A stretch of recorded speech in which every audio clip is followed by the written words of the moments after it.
My parents announced their divorce in the baggage claim of the Maui airport. They waited until our skin was still warm from the Hawaiian sun and our suitcases were full of souvenirs before they detonated the bomb that blew our family apart. They called the trip one last perfect memory. But the only thing I remember is the hum of the fluorescent lights as our world came to an end, and the sight of all the other happy families, tanned to a crisp and wearing matching Maui 2024 t-shirts. The air between my parents was so thick with unspoken words, it felt like you could have sliced it with a credit card. Mom's face, usually a carefully curated mask of pleasant serenity, was drawn and tight, the corners of her mouth pulled down by a gravity I'd never seen before. Dad kept rubbing the back of his neck, a nervous tic he'd had my whole life, but now it seemed less like a habit and more like he was trying to physically keep his head from falling off his shoulders. My 12-year-old brother, Leo, was oblivious, his face buried in his phone, probably trying to reconnect to a world of pixelated battles and online friends that made more sense than the strained silence of his own family. I was 17, old enough to know that the perfect, sun-drenched week we just experienced was a mirage. I just didn't know how complete the illusion was. Lily, Leo. Mom's voice was unnervingly calm, the kind of tone a doctor uses before delivering bad news. Leo didn't look up. "Leo," Dad said, his voice a little too loud. "Put the phone away for a second." Leo sighed, a dramatic put-upon sound, and shoved the phone into his pocket. "What? Did you lose the baggage tickets?" "No, honey," Mom said, her hand fluttering to her throat. We need to tell you both something." This was it. The moment the entire trip had been hurtling towards. I could feel it in the pit of my stomach, a cold, hard knot of dread. I had spent the last few days trying to convince myself I was wrong, that the tension I felt was just a product of too much sun and forced family fun. But standing there, under the sickly yellow lights, I knew. Dad opened his mouth, then closed it again, looking at Mom with a helpless, pleading expression. She gave him a short, almost imperceptible shake of her head. It was her show to run. It always had been. "Your father and I are getting a divorce," she said. The words were clean, clinical, stripped of all emotion. They hung in the air between us, obscene in their simplicity. "We wanted to have one last perfect trip together, as a family, before we told you." The world tilted on its axis. The hum of the lights grew louder, the chatter of the other families fading into a dull roar. Divorce. The word was alien, something that happened to other families, to the kids at school whose parents had screaming matches in their front yards. Not to us. We were the stable family, the boring family, the family that had dinner together every night at 6:30, sharp. I looked at Leo. His face had gone slack with shock, his mouth slightly agape. He looked from Mom to Dad, his eyes wide and confused, like a dog who'd been kicked for no reason. "What?" he whispered. "Is this a joke?" Dad finally found his voice, though it was choked with something thick and wet. "No, buddy, it's not a joke." He couldn't look at us. His gaze was fixed on a scuff mark on the linoleum floor. "A perfect trip?" I heard myself say, the words tasting like acid. The memories of the past week, so bright and shiny just moments before, began to curdle. The family photo at the luau, our 4 beaming faces illuminated by tiki torches. The silent, beautiful world we'd explored while snorkeling, the colorful fish darting around us. My father's hand on my shoulder as he pointed out the Southern Cross in the night sky. All of it, every single moment, was a lie. A meticulously crafted, beautifully wrapped, devastating lie. The vacation wasn't a gift. It was a severance package. The crushing silence that fell over us in the middle of the airport noise wasn't the beginning. To understand the end of our family, you have to see the final, perfect performance. It started, as most of our family's major events did, at the dinner table. 3 weeks before the trip, my mother clapped her hands together with a brittle, theatrical excitement and announced, "I have a surprise!" Dad, who was in the middle of cutting his pot roast, looked up, a flicker of something I couldn't decipher in his eyes. Leo grunted, his attention fixed on maneuvering his mashed potatoes into a volcano. "We're going to Hawaii," she'd declared, her smile so wide it looked painful. "All of us, a week in a beautiful resort in Maui, all-inclusive, just some much-needed family time." My initial reaction was genuine, unadulterated excitement. Hawaii. We'd never been anywhere so exotic. Our vacations were usually sensible, educational trips to historical sites or quiet weeks at a rented lake house. Maui felt like something out of a movie. "No way," Leo said, his potato volcano forgotten. "For real?" "For real," Dad confirmed, managing a smile that didn't quite reach his eyes. "Your mother planned the whole thing." And plan she did. In the weeks that followed, our house was consumed by the trip. Mom was a whirlwind of activity, a general commanding an army of one. She bought new luggage, guidebooks, color-coordinated swimsuits for all of us. Our dining room table was buried under a mountain of booking confirmations, tour brochures, and packing lists. Her energy was boundless, but it was frantic, edged with a desperation that made me uneasy. It was less the joyful anticipation of a vacation, and more the high-stakes planning of a military operation. I remember walking past the laundry room one evening and hearing a soft, choked sound. I peeked in and saw my mother leaning against the washing machine, her shoulders shaking. She was crying. "Mom?" I asked, my voice tentative. "Are you okay?" She started, quickly wiping her eyes with the back of her hand and forcing a bright, watery smile. "Oh, Lily, honey, don't mind me." She laughed, a sound as fragile as spun glass. I'm just so happy. Thinking about our trip, about our wonderful family, these are happy tears." I didn't believe her, not really, but I wanted to. So I nodded and backed away, leaving her alone with her happy tears and the scent of fabric softener. There were other things too, small dissonances in the family harmony that I registered but failed to connect. Dad, who usually had an opinion on everything from the brand of coffee we bought to the route we took to the grocery store, was strangely passive. "Whatever you think is best, Helen," became his constant refrain. He agreed to every activity, every restaurant choice, every scheduled excursion with a weary enthusiasm that felt hollow. Then there was the tension. It was a low-level hum beneath the surface of our daily lives, a current of something unspoken and unresolved. It flared up in small, sharp bursts, a tense exchange over who was supposed to take out the recycling. A clipped phone conversation Dad had in his study with the door closed, the way my mother's smile would vanish the second she thought no one was looking. I was an observer by nature, a student of the subtle dynamics of my family. I had always prided myself on understanding the silent language that passed between my parents, the intricate web of compromises and affections that held them together. But now, it was like they were speaking a language I'd never heard before. I was an outsider looking in, and the picture was starting to feel wrong, like a puzzle with a few crucial pieces missing. The night before we left, I found my dad sitting alone in the dark living room, a glass of whiskey in his hand. "Can't sleep?" I asked, perching on the arm of the sofa. He took a long swallow from his glass. "Just thinking." "About the trip?" "Yeah," he said, his voice distant. "About the trip. I want you kids to have the best time. I want you to remember it." There was a finality in his tone that chilled me. It wasn't the excited anticipation of a father looking forward to a vacation with his family. It was something else, something heavier. It sounded like a goodbye. The resort was aggressively beautiful, a sprawling paradise of lush gardens, turquoise pools, and palm trees swaying gently in the warm breeze. The air smelled of salt and plumeria. As the bellhop loaded our luggage onto a cart, my mother's face was alight with a determined cheerfulness. "Isn't it perfect?" she said, her arm sweeping out to encompass the scene. "I told you it would be perfect." "Yeah, it's okay," Leo mumbled, already scanning the lobby for a Wi-Fi signal. "What's the password?" Dad tipped the bellhop with a $50 bill, an act of uncharacteristic extravagance that made the man's eyes widen.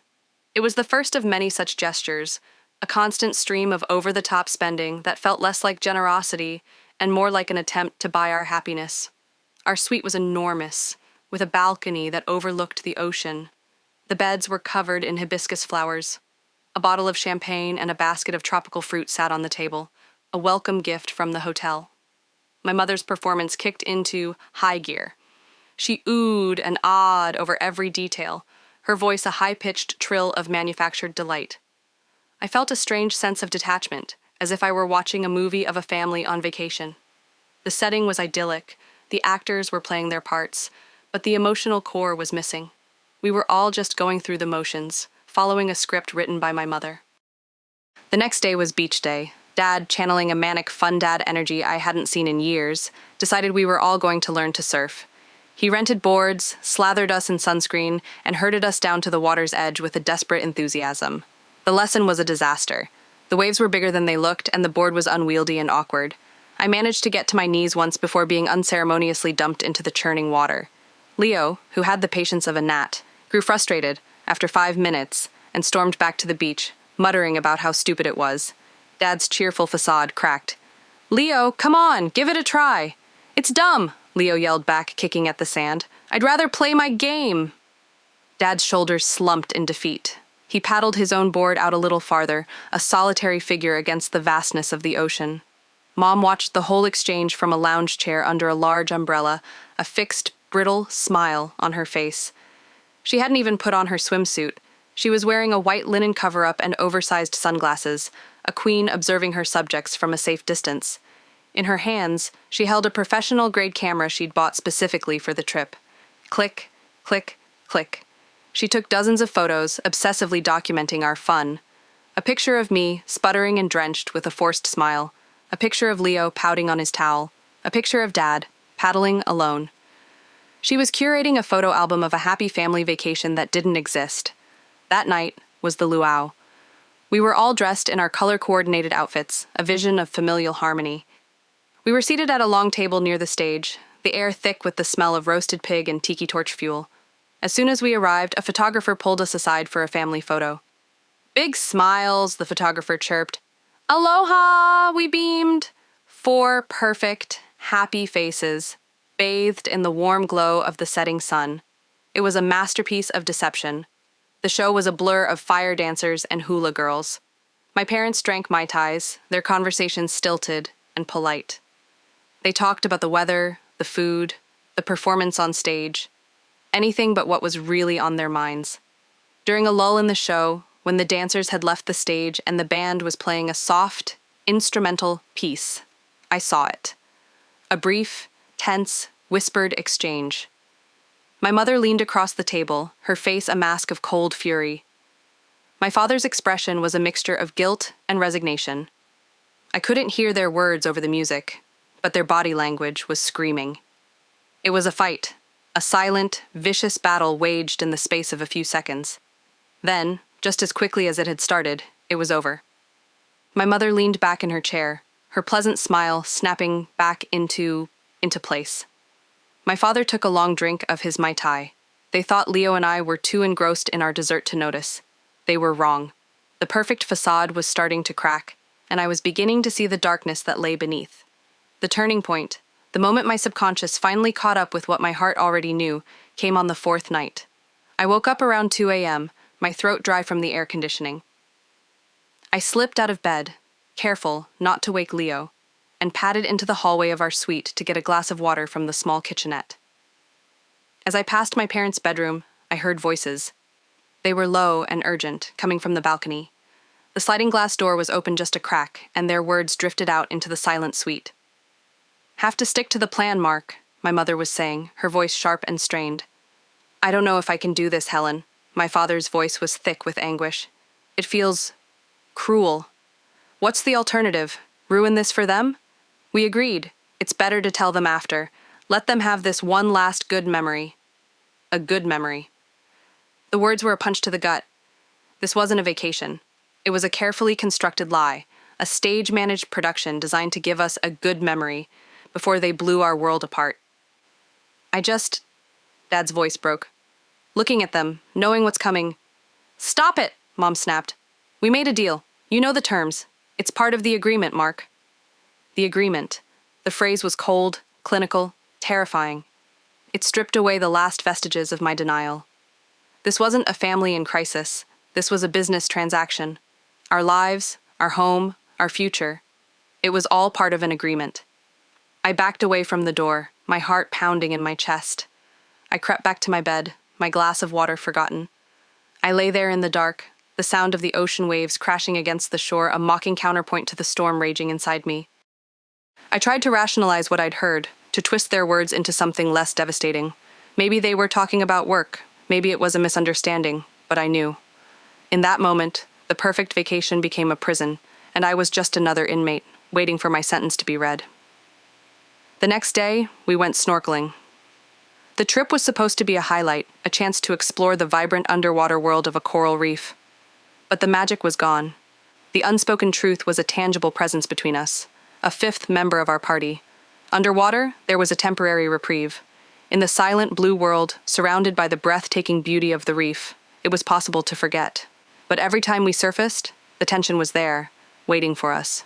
We swam apart, 4 solitary figures in a vast ocean, each lost in our own private world of misery.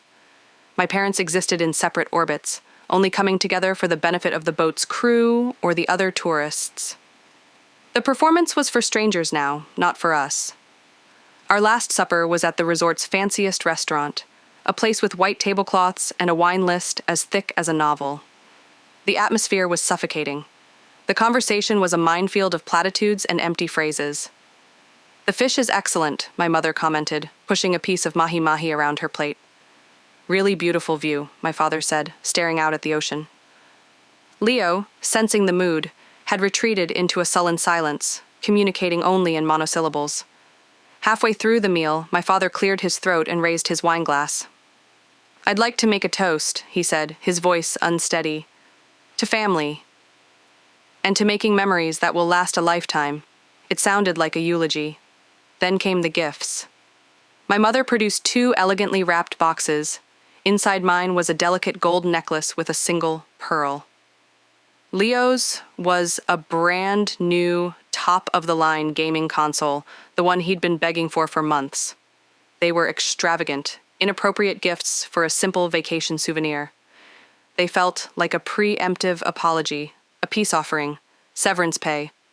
I looked at my father, my eyes pleading with him to say something, to stop this charade. He met my gaze for a fleeting second, and in his eyes I saw a world of guilt and sorrow. Then he looked away, unable to bear the weight of my silent accusation. The rest of the meal passed in a blur of excruciating silence. I felt a sense of dread so profound, it was almost paralyzing. I wanted to scream, to shatter the fragile peace of the restaurant, to force the truth out into the open. But I didn't. I just sat there, the gold necklace cold against my skin, and played my part in the final act of our family's tragedy. The flight home was a 5-hour exercise in avoidance. We sat in a row, a perfect nuclear family unit, encased in a bubble of profound silence. My parents pretended to sleep, their heads tilted at awkward angles against the airplane windows. Leo put on his headphones the second we sat down, the tinny sound of explosions leaking out. I stared at the back of the seat in front of me, the fabric pattern burning itself into my retinas. The performance was over. The actors were exhausted. The set was being dismantled, and only the grim reality of the final scene remained. And so we were back where we started, in the baggage claim, under the hum of the fluorescent lights. But this time, I understood. When my mother said the words, "Your father and I are getting a divorce," I saw the whole week flash before my eyes. Every forced smile, every hollow laugh, every meticulously planned activity. It was all a lie. A cruel, elaborate performance designed to soften a blow that could never be softened. I looked at my father, and I saw the guilt that had been eating him alive all week. He couldn't meet my eyes. His gaze was fixed on the floor, on his shoes, on anything but the faces of the children whose hearts he was breaking.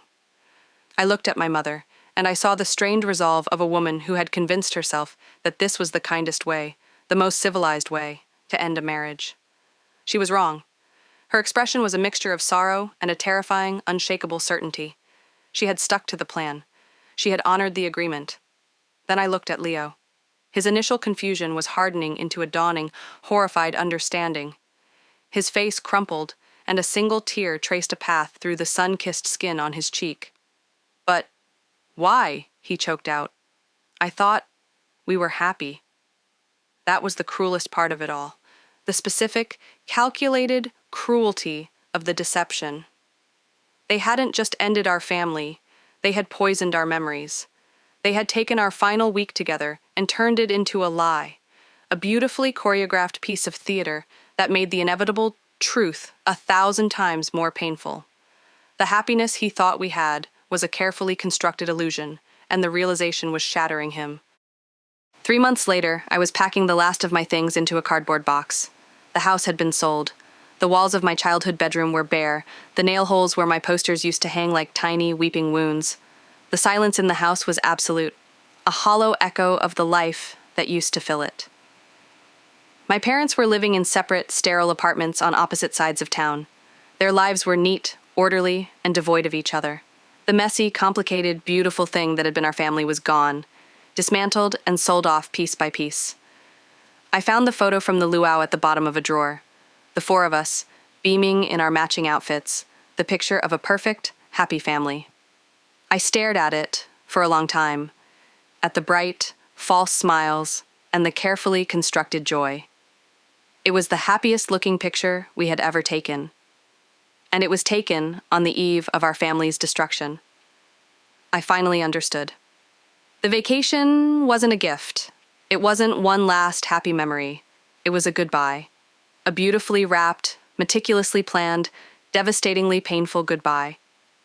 And it was the most heartbreaking thing I had ever known.